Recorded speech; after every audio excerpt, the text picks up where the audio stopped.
like a damn fool.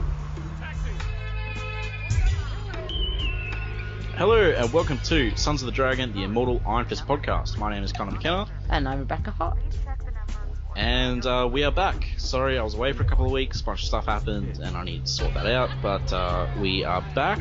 I will be uploading 2 episodes this week. One with Rebecca, one with Carl. It's not a competition, so there's no voting of which episode you like better. But Do it. Yes. So, there's no Iron Fist news. He appears in an upcoming variant for War of the Realms, but other than that, nothing. There's that talk of Hulu picking up the Netflix shows maybe, I don't know. Not paying much attention because everything on the internet is a lie unless, there's honestly proof. just no point in paying any attention till there's actual concrete. Yeah, exactly. Because at the moment everyone's just trying to get clicks for their random geeky website by sort of stirring this pot of like, ooh, maybe we'll hear about this. Ooh, it's like you'll hear about it when you'll hear about it. Like guaranteed, it's not going to be off some like random site off the internet. Yeah. It'll be like Hollywood Reporter or Variety or Marvel. So it's not going to be like anywhere else. It truly is the scourge of our time, clickbait. It's gotten so much worse over like the past couple of years. Yeah. Is it because of the trending stuff? Like, is that why it's just... Because the internet's been around for ages, but this is like a new... Not new, but it's getting out of control. Well, I think we notice it more because, like, a lot of it is now the topics we're interested in because films are much more front and centre. And also, to be fair, things like the Marvel Netflix thing and what's happened with the DC films... And by that I mean the whole Snyder Cut thing, and then the toing and froing over how many they've announced versus how many they've actually got into production. Not anything like else. So it all, like, unfortunately, is a rumor goldmine. Yeah. Like if you go from the casting of the Marvel Netflix shows through casting for the Marvel films, and then on the DC side, it's like, oh, Nightwing announced, oh, Batgirl announced, and like we've not seen many of those progress. Yeah. So I'm like, if you take out all the negative ones, just in a point of like rumors that you can use because people are dying for information about their favorite characters. Yeah. It's not quite the same with things like news and books, and because books just aren't as fast moving. But everyone's unless you flip the pages really fast. But books, like everyone's in this kind of comic book reality now. Like whichever ones you like and whichever ones you don't like, you're always kind of interested. And the fact that they've all got like top tier actors getting involved as well. Yeah. So you could say things like Ben Affleck or Annette Bening, people that you possibly, what's her name? Nicole Kidman. People you wouldn't necessarily have ever thought would be in a comic book film now. Yeah. Al Pacino and his love for Marvel. It's kind of, I think we're all in that bubble, but also there's a lot of rumours that you can, and everyone wants to be the first one to click through because then you get all the money from the adverts. I'm like so shitty about it. I won't click through on any of them, like unless it's like one of the big ones and it's official. So, and by that I mean Hollywood Reporter, Variety, the ones that are actually going to announce it. The rest I'll just look at your Twitter because, like, Even Hollywood Reporter just posts rumors sometimes. They do. They do. And you have to, like, so I don't read their opinion pieces. Yeah. I only read their actual so-and-so in discussion for or so-and-so cast. Because you're right, they've been bullshitting on Shazam a lot. And a lot of these sites are just posting, like, fan photoshops as news. Or that's just kind of making me laugh. Such creator tweeted this. It's like, that's not news. If you want to know it, follow them on Twitter. Yeah, it's like, oh, X congratulated this person, see it here, and it's just a tweet that they made. Yeah, it's like, let me tell you, let me show you how to read, is the basis of those articles. Yeah. Because that's all they are. It's like, I'm just going to read it for you and regurgitate it and make money. I could go for a while about how much I hate clickbait. You have to get the news yourself now. Like, what's depressing is this country, like, news.com.au is one of the worst news sites ever. But they have the domain news.com.au, and that's really depressing because they're a trashy, Anyway, moving on. So we are back at Power Man and Iron Fist. We are at part 2 and the final part of this Living Monolith storyline. I thought it was a 3-parter for some reason, but when I read through, I remembered it's like, oh, that's right, it's a bunch of. Well, we'll get to it. I haven't read through it, so this should be fun. Oh, okay. I'm going in blind. So this was published June 1979. Yeah, just wanted to double check that.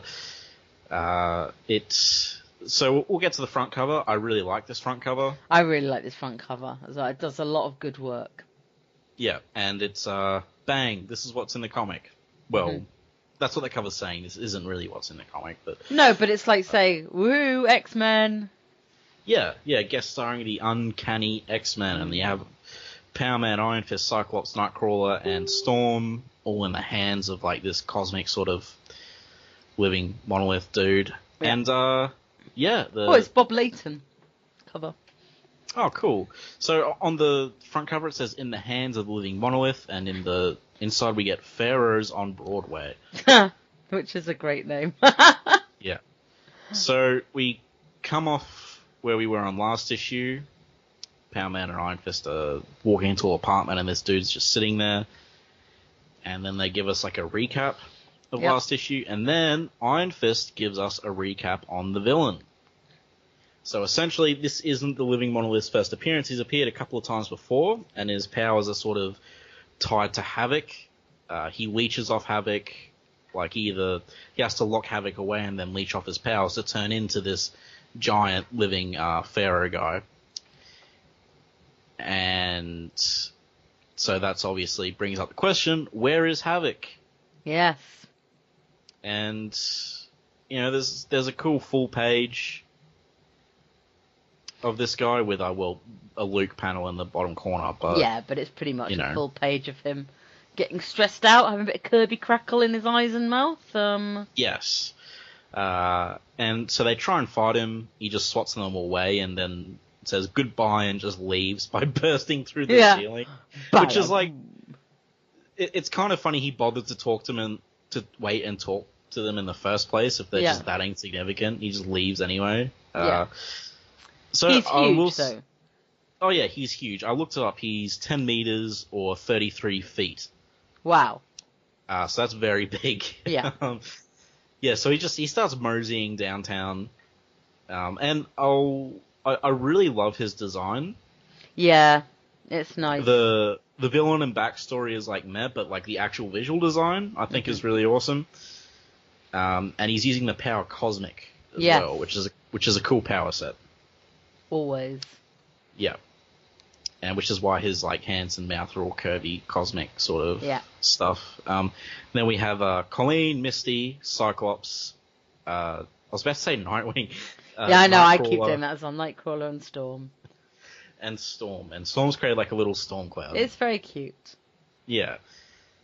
And they're just talking about, because this is the first time Misty and Colleen have been back. Yeah, for ages. Since they've joined as Heroes for Hire. And she's like, jokingly saying she'll have a word with them about being competition to them, stuff like that. Yeah. And then they see the Living Monolith just burst out the building. Yeah. And Cyclops knows that the X-Men, they know the deal with Monolith, because he was in their files. And Misty immediately assumes Danny's dead. But obviously Scott's worried about Havoc. So. Yeah. And Colleen is like, hey, we have no idea, really. Because, like, they just think they're in there. Maybe they went to stop and get a burger first before they have went no in. idea. And, like, they're pretty capable dudes. They survived a lot. Mm-hmm. So, but, they start bickering because Cyclops wants to go after the Living Monolith, and Misty wants to stay and look for survivors, and Cyclops is like, "You're right, of course, we totally should." And I have no idea what Cyclops is wearing, by the way. It's hideous. Yeah. And I love him. He looks like Rupert the Bear, for anyone who ever saw Rupert the Bear. I like the way they're all drawn here. Yeah, the art's very Colleen. Good. Yeah. Colleen, I really like her, the way she's drawn. And, yeah, so there's a big skakow, and as Iron Fist helpfully tells everyone, well, tells Luke, "We're out, Luke. Lucky you were able to hold up the roof until I could sum up the power of the Iron Fist." And Luke's probably thinking, "Duh, Danny, I already know that." But, yeah, everyone's happy to see Danny and Luke. Very happy. Danny gets a kiss. Yeah. And then gets a hug from Misty. Like, not a kiss from Luke, but, Or Colleen. Or Scott. Huh? So yeah, he gets a kiss from Misty, and then he gets a hug from Colleen, who calls him old mine mate. Yeah. Luke doesn't get any cuddles. Sorry, Luke. Luke's still cool for this. Luke's like, Luke's introducing himself to the X-Men. Yeah, because Danny's met these guys before, because he beat some of them up. Yeah. Actually, he's probably met Cyclops by this point, I'm guessing. Well, I don't think it's happened on panel, but... He introduced himself, so... Okay. But I think you're not wrong. I think there should have... Yeah. I think there's a chance they did. Then we get a really funny... So, Luke's like... The good thing that came out of this is because Living Monolith said he's tied up all loose ends. Mm-hmm. But he didn't mention Jenny. So... That's good. But we get a really funny exchange here where, like, Cyclops is like, "We have to stop Living Monolith. It's the X-Men's job. But if you guys want to tag along, that's great." And Luke's like, "Oh, we have stuff to do first." Yeah. It's like, but he does say, by the way, he said he's not messing with any X-Men. So he does sort of say Havoc's probably okay. Yeah, but it's still funny because there's like it's giant hilarious. eye. Like, it's like Godzilla's wreaking havoc in town. And he's just like, "You're right. Got some stuff to do." It's like, I'm sure there's giant I-beams coming out now to surround the building, but hey. So they get Misty and Colleen to bodyguard Jenny. Yeah. Look after Jenny while they go off and find the artifacts. And Meridew, because that's who hired them, and Luke's like, "Well, that's our job, so we should probably do that." Yeah. And it's like, I get that, but giant cosmic Egyptian thing tearing up downtown, but whatever. Let's go do that. So they go to the Helwani embassy, and these guys haven't popped up in a while. They were in Iron Fist's run. Mm-hmm. If people remember the famous softball issue where he saves their princess. He saves their princess, and then Kumbala Bey, the guy, ends up working for Master Khan. Yeah. So anyway, these guys exist. The princess was friendly with Danny, but they're not too friendly here. Because Luke knocks on the door and they're just like, go away. So Luke breaks all rules of diplomacy. Yeah, breaks in. As an American citizen. So, and I love the reaction of that guy in the corner. "Oh dear." Yeah, well, he knows, he gets it. "Oh dear." As this door goes, squishes someone else. Like, okay, so, spoiler, these guys are bad guys. But they don't know that. Mm-hmm. They just suspect that. And they're just beating the crap out of all these people. It's like, yeah, they're firing at them, but they just broke into their embassy. So, which you're not actually allowed to do. I can't just kick down the door to a local embassy in my city and expect to be, Yeah, it's not a good thing to do. They beat everyone up, and then they find some artifacts, but not all of them. And then they find this sort of weird crystal. Mm.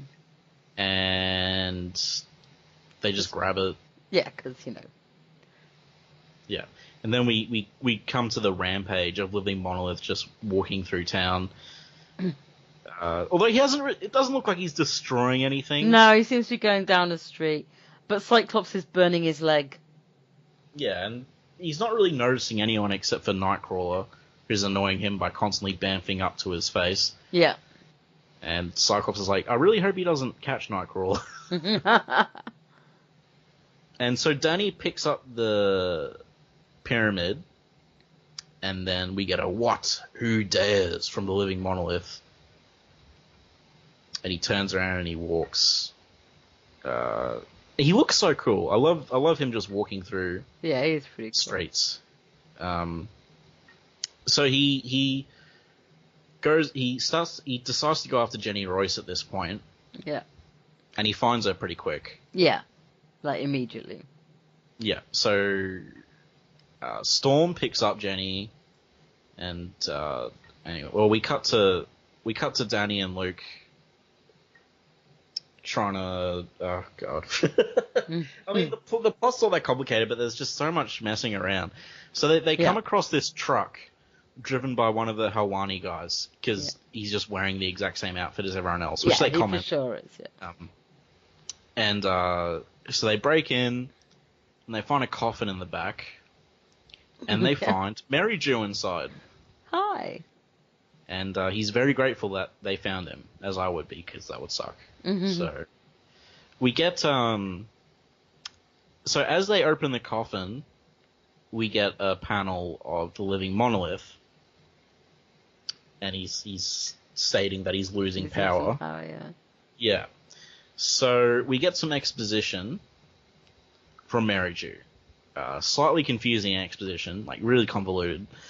And essentially, he's taken these two other professors and put them in ancient coffins that were dug up. And he has them at certain points in the city, so they're creating some sort of cosmic pyramid that's giving him power. Mm-hmm. So they got to go open the other sarcophagi to drain all of his power.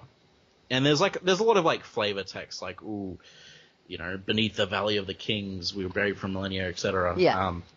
But it's not any more important. Yeah, not really. Nothing memorable enough to read out. And it also goes in how, you know, he's a renowned, the guy was a renowned Egyptologist, Professor Adbol. And I think this guy's being possessed. Yeah, possibly. It doesn't really say, but I feel like he might be possessed, because I haven't read the previous appearances with Living Monolith. But I don't think I have. If I did, it would have been at the time. So too long. So anyway, they're pretty much just they decide they'll call the cops and get them to tracking them down and open them, because that'd be a way faster. Mm-hmm. And Storm is trying to fly away from Living Monolith, and it doesn't work. Yeah, he does his King Kong moment. Yeah, he grabs her and Jenny, and then we get a great, an awesome moment where Luke tips over the monolith.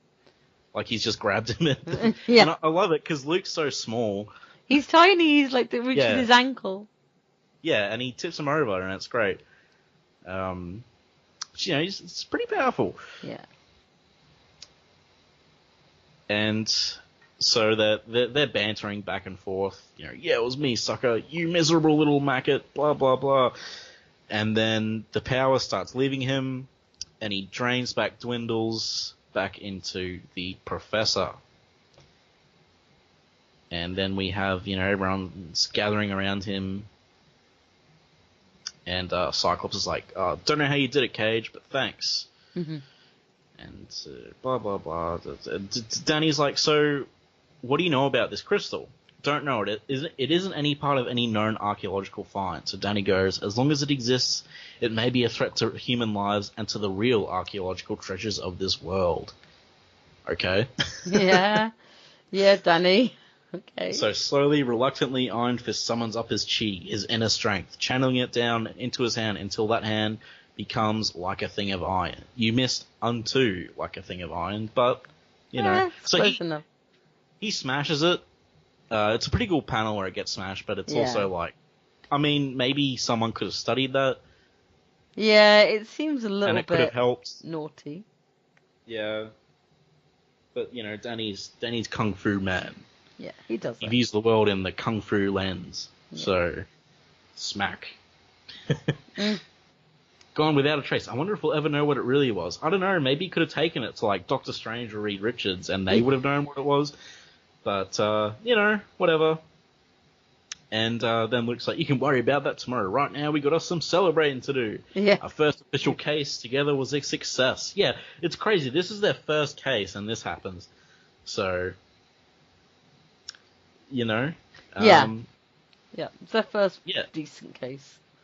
And all folks who helped us along are welcome to join the party. He just wants a party. Yeah. And next, El Aguila. So, hey. That was, like... I thought... I liked the artwork in that issue. The artwork's really strong, actually. And there's a lot to draw because you've got all the X-Men in as well. So... Yeah. And, like, if you're expecting, like, a big fight between them and the Monolith, though, you don't get that. No. Like, you get Luke tipping him over, but other than that, like, nothing they do to the Monolith hurts him, which I do like. It's unusual, but good unusual.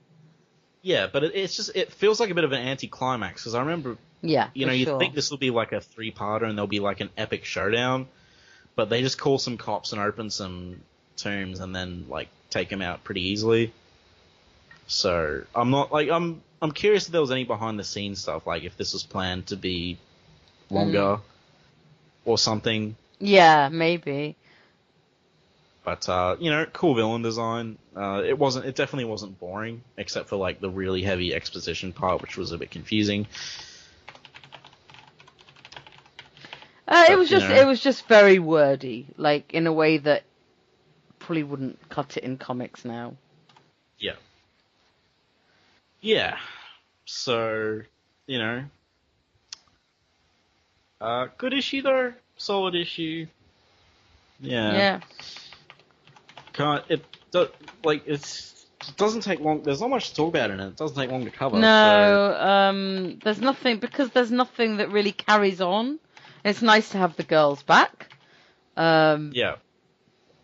There is there is the kind of the immediate kiss, and nobody thinking it's weird, and which is good. And you have a crossover with the X-Men. So, but there's nothing like, a mini crossover with them. I mean, the plot's a little bit, there's too much exposition, and there's like, oh no, you don't need to worry, Scott, because you get the feeling that would have actually made a really interesting case. Yeah, this could have easily been a lot longer, and had like all sorts of layers of things to do and people to fight. What if Havoc's at this guarded compound in Egypt? Mm-hmm. Surrounded by people, or if he's trapped in this prison in a different dimension, like this is kind of what you'd expect from this story, but you don't really get that. And like the Living Monolith is kind of a loser. Yeah. Like he the design's really awesome, but like he just doesn't seem that, like, he's not cosmic at all. He's just this dude. No, he's just, and it's kind of like, I feel like I would like to read more with him. So. Yeah, well, he's been around in a few things.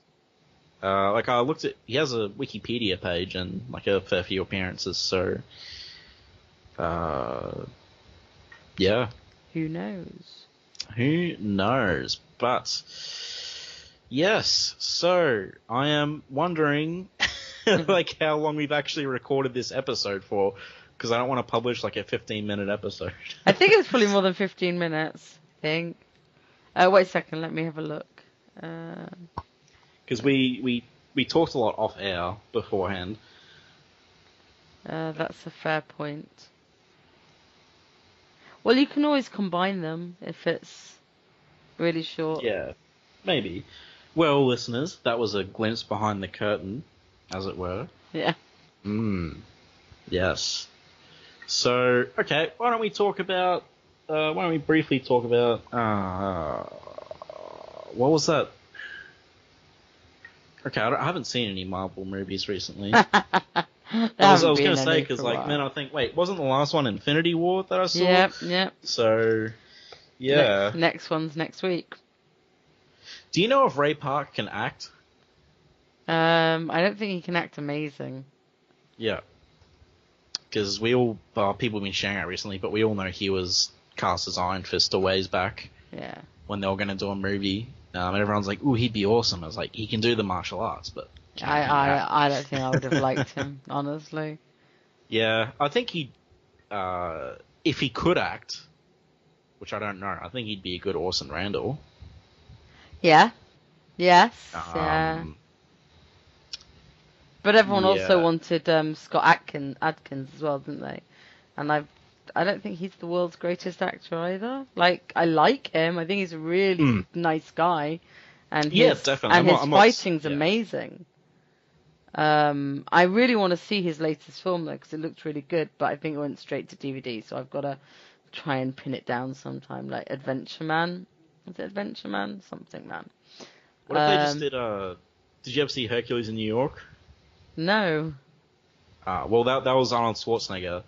Back in the 60s, it was black and white, and it was Hercules in New York, but they just dubbed over him with another actor because they didn't think his acting was good enough. So. Well, it's kind of what happened to Ray Park with Darth Maul, isn't it?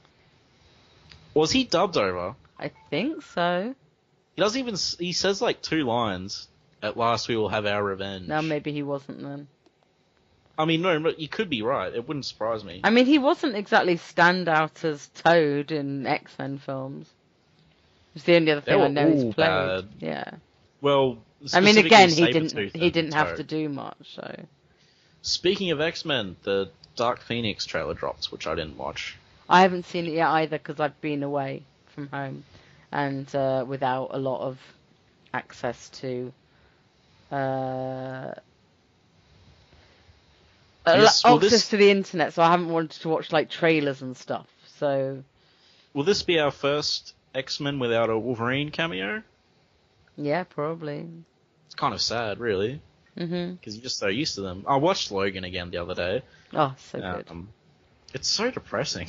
I love it. I love depressing. Oh no, it's great. I love it. It's great.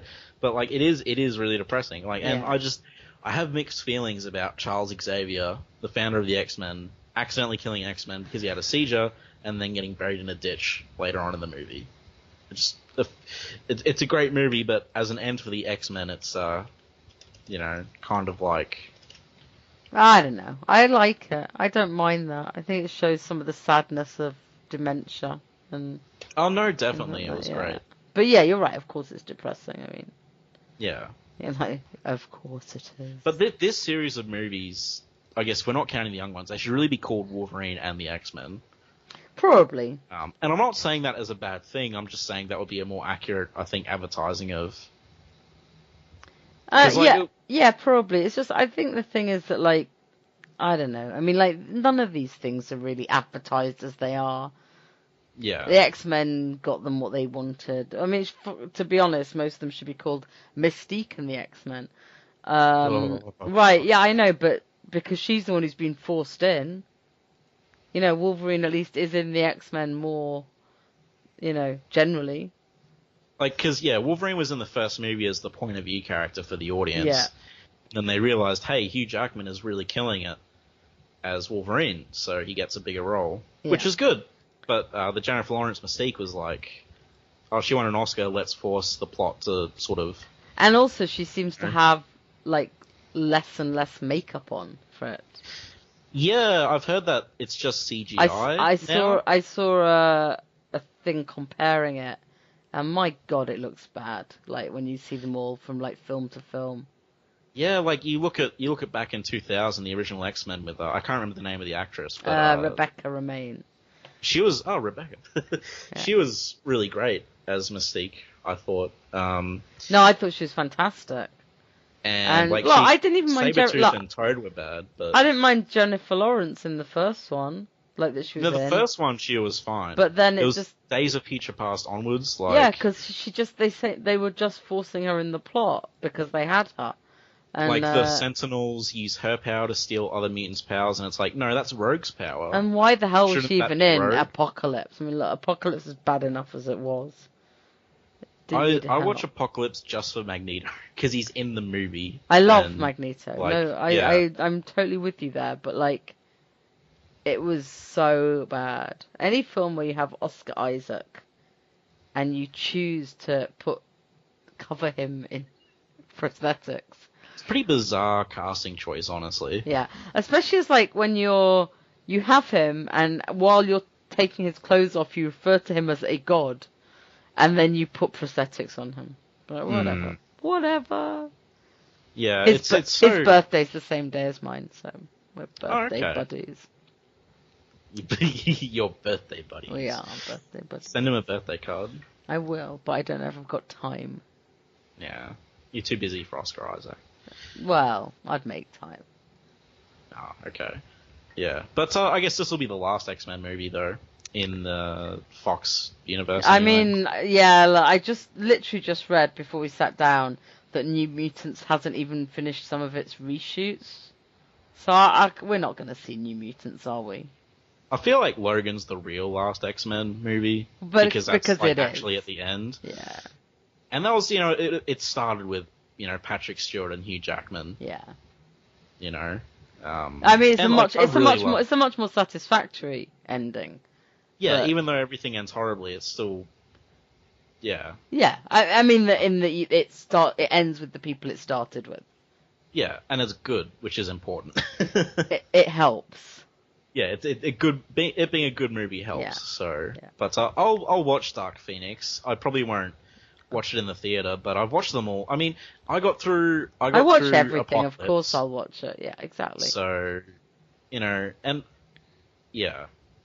But I think another thing with her just having CGI makeup, it could be maybe she's not around long. Well, we probably shouldn't talk about that. But they've spoiled certain aspects of the film. Oh, really? Yeah. Okay, I was just speculating because I know. And I'm not talking about clickbait sites. I'm talking about the director. Ew! Wait, he spoiled. How does that happen? Right? How does that happen? I have no idea why you would do that. I mean, I don't think it's all CGI. I think she's got a tiny bit of prosthetics, but not very much. But yeah, I don't understand why anyone would spoil any aspect of their film. But hey. Yeah, that's strange. Then again, that's what trailers do. Because apparently, I watched Get Out ages ago, but apparently the trailer ruins the plot of that movie. I haven't seen the trailer for that, so I've seen the film. Yeah, and it was okay. I enjoyed it. Yeah. Oh, you started following me on Letterboxd. I did.